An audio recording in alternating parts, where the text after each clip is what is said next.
In the heart of an endless winter, where the horizon bled into a vast, white canvas, a lone hound roamed. The wind, a relentless sculptor, carved dunes of snow and whistled a mournful song through the skeletal remains of long-dead trees. This was a land forgotten by the sun, a place where survival was a currency paid in moments, not days. Our hound, a creature of sinew and frost-tipped fur, knew this song well. Its paws, calloused and tough, had traced countless miles across this frozen desert in a desperate search for anything that might quell the gnawing ache in its belly. Life here was a solitary affair. Memories of a pack, of warmth and shared hunts, were ghosts that faded with each sunrise. Now, there was only the cold, the wind, and the hunt. The hound's senses were honed to a razor's edge. Its nose could catch the faintest scent of a lemming burrowed deep beneath the snow. Its ears could discern the whisper of ice shifting miles away. It moved with a quiet, efficient grace, a shadow against the blinding white, its existence a testament to sheer, unyielding will.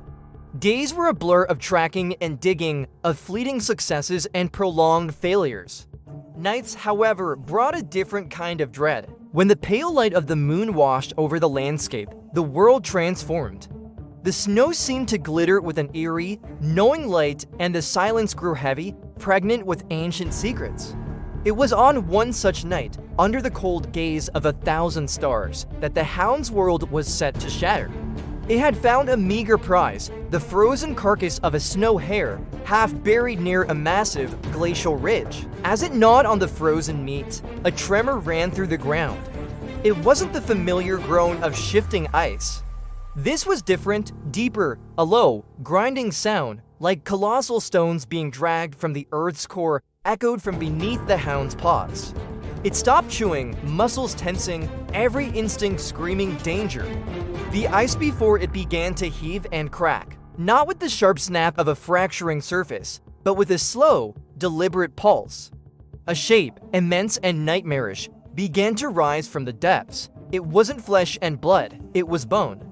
A chaotic amalgamation of skeletons fused together in a grotesque parody of life. Skulls of wolves, ribs of moose, vertebrae of creatures long extinct, all bound by an unseen force into the form of a bear, a titan of ivory and death. Its eye sockets were hollow voids, yet they seemed to fixate on the hound with an ancient, malevolent intelligence. A low growl, the sound of 1,000 bones grinding together, rumbled from its chest cavity. The bone bear had awakened. This was the land's dark secret, the culmination of all the life the winter had claimed, now given monstrous form. The hound, despite the primal fear that threatened to freeze it in place, did not hesitate. It abandoned its meal and bolted. Panic was a luxury it couldn't afford. This was about survival. It sprinted across the snow, its breath pluming behind it like a ghost, but the bone bear was relentless. It moved with an unnatural, jarring gait, each step a thunderous impact that sent shudders through the ice. It was faster than any creature of its size should be. A walking avalanche of skeletal remains, the hound was a master of this terrain. It weaved through ice spires and leapt over deep crevasses, using its agility to its advantage. Looking back, it saw the bear plow through obstacles with brute force, shattering ancient ice formations as if they were glass. The hound knew a direct confrontation was suicide. This wasn't an animal to be fought, it was a force of nature to be outsmarted.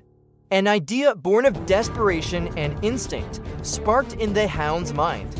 It veered its course, heading towards the center of a vast, frozen lake it had crossed earlier that day. It remembered the sound the ice had made under its paws high, singing tension that spoke of a deep, dark abyss below. It was thin ice, a death trap for any creature of significant weight. It was a gamble, a razor's edge between a clever escape and a cold, watery grave. The chase was a symphony of terror and endurance. The hound pushed its body to the limit, its lungs burning with the frigid air. The thunder of the bone bear's pursuit was a constant, deafening reminder of the stakes. As it reached the lake, the hound didn't slow. It raced onto the slick surface, its claws barely finding purchase. The ice groaned ominously beneath it, but it held. The bone bear, driven by its singular, predatory purpose, followed without a moment's thought. The instant its colossal weight landed on the lake's fragile skin, a web of fractures radiated outward. The bear let out another bone-rattling roar, a sound of fury, not fear. It took another step, and another. It was a creature of singular will, devoid of the instinct for self-preservation.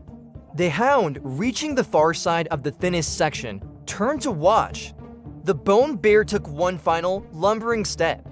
With a deafening crack that echoed like a gunshot across the wasteland, the ice gave way. The monolithic creature of bone and rage was plunged into the black, freezing water below. For a moment, it thrashed. Skeletal arms clawed at the broken edges of the ice, trying to pull its immense frame from the depths. But the hound noticed something extraordinary. As the bear struggled, its form began to falter. A ribcage detached and floated away. A valve skull sank into the darkness. The unholy magic that bound the bones together was being nullified by the deep, crushing cold of the water. The entity was dissolving, its component parts separating, returning to the anonymity of individual remains. The thrashing subsided, the grinding growl was silenced, replaced by the gurgle of water filling hollow spaces. The bone bear, the terror of the frozen night, was gone. Its bones, once a unified monster, were now just that, bones, sinking slowly to the bottom of the lake, reclaimed by the silent dark from whence they came. The hound stood there for a long time, its body trembling not from cold, but from the adrenaline of the chase. The moon watched, impassive, the wind howled, its song unchanged.